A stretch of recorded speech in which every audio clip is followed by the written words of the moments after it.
ഇന്നൊരു A4 frame ഉണ്ടാക്കാനായിട്ട് വിചാരിക്കുന്നത്. അപ്പോൾ കസ്റ്റമർ തന്ന ഫോട്ടോ എന്ന് പറഞ്ഞാൽ തീരെ ക്ലാരിറ്റി ഇല്ലാത്തൊരു ഫോട്ടോ ആയിരുന്നു കേട്ടോ. അതാണ് ഞാൻ കാണിക്കേണ്ടത്. അപ്പോൾ നമുക്കിത് വലിയ വൈഡാക്കിയിട്ട് നമുക്ക് എന്ത് ചെയ്യാൻ പറ്റില്ല, ഫ്രെയിം ഉണ്ടാക്കാൻ പറ്റില്ല. സോ കുഞ്ഞു കുഞ്ഞു കട്ടിങ്സുകൾ വെച്ചിട്ട് നമുക്ക് എന്ത് ചെയ്യാം, ഒരു ഈസ്തറ്റിക് ഫ്രെയിം ഉണ്ടാക്കാനാണ് ഇപ്പോഴത്തെ ഒരു ഇതിൽ കൊണ്ട് പറ്റുള്ളൂ.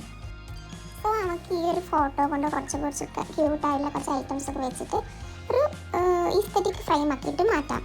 അതിന് വേണ്ടിയിട്ട് ഞാൻ അതായത് ഒരു ടീച്ചർക്കാണ് ഗിഫ്റ്റ് കൊടുക്കാനുള്ളത്. So love you ma'am, you are my favourite teacher, അല്ല കുറച്ച് ക്യൂട്ട് സാധനങ്ങളൊക്കെ ഞാൻ കട്ട് ചെയ്ത് വെച്ചിട്ടുണ്ട്. ഇതൊക്കെ ഞാനൊരു ഷീറ്റിൽ പ്രിൻ്റ് എടുത്തെടുത്ത് എഡിറ്റ് ചെയ്ത് പ്രിൻ്റ് ചെയ്തിട്ട് കട്ട് ചെയ്യാട്ടോ ചെയ്യുന്നത്.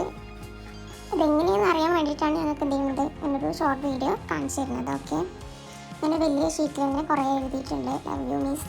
അങ്ങനെ മിസ്സിൻ്റെ ഫോട്ടോ ഞാൻ ആദ്യം എടുത്ത് വെച്ചതാണ് ആ സൈഡിൽ കാണിക്കുന്നത് കേട്ടോ. പക്ഷെ അതൊക്കെ ഉപയോഗിക്കാൻ പറ്റില്ല, കാരണം ക്ലാരിറ്റി കുറവായതുകൊണ്ട്.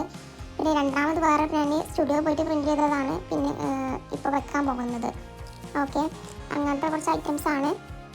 ഒരു ഈസ്തറ്റിക് ഫ്രെയിമിന് വേണ്ടിയുള്ള കുറച്ച് ഐറ്റംസുകൾ ഇങ്ങനെ നമ്മൾ സേവ് ചെയ്ത് വെച്ചിട്ട് ഇതിങ്ങനെ കട്ട് ചെയ്തിട്ട് നമ്മൾ എന്ത് ചെയ്യുക, ആക്കിയെടുക്കാൻ വേണ്ടത്. ഓക്കെ, ഇത് ഞാനൊരു ബ്ലാക്ക് ബാക്ക്ഗ്രൗണ്ട് വെച്ചിട്ടാണ് റാപ്പ് ചെയ്യുന്നത്. കാരണം ഞാനിത് പെട്ടെന്ന് ഉപയോഗിച്ച് തീമായതുകൊണ്ട് തന്നെ എൻ്റെ അടുത്ത് ബ്ലാക്ക് പേപ്പറൊന്നും ഇല്ലായിരുന്നു. സോ ഞാനൊരു ബൊക്കിൻ്റെ ഷീറ്റ് എൻ്റെ കയ്യിലുണ്ടായിരുന്നു. അപ്പോൾ അതേ വെച്ചിട്ട് ഞാൻ എന്ത് ചെയ്യണേ, ബാക്ക്ഗ്രൗണ്ട് ഫിൽ ചെയ്യണം. ഓക്കെ, അപ്പോൾ നിങ്ങൾക്ക് കാണാം.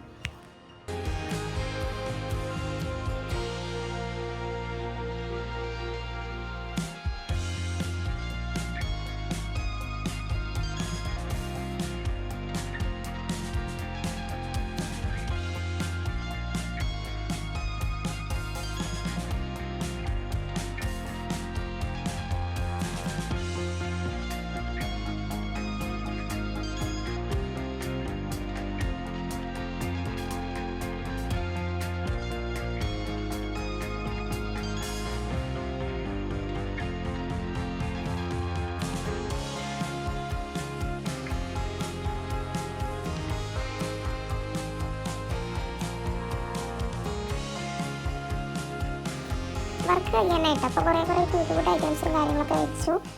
ഇനി ഒരു പിയാനോ വരുന്നുണ്ട്, അതുപോലെ തന്നെ ഒരു സൗണ്ട് വേവ് വരുന്നുണ്ട്, പിന്നെ ലവ് യു മാം, അങ്ങനെ കുറച്ച് കണ്ടൻസുകളൊക്കെ വെച്ചിട്ട് ഇനി ഫൈനൽ റിസൾട്ട് കാണാം.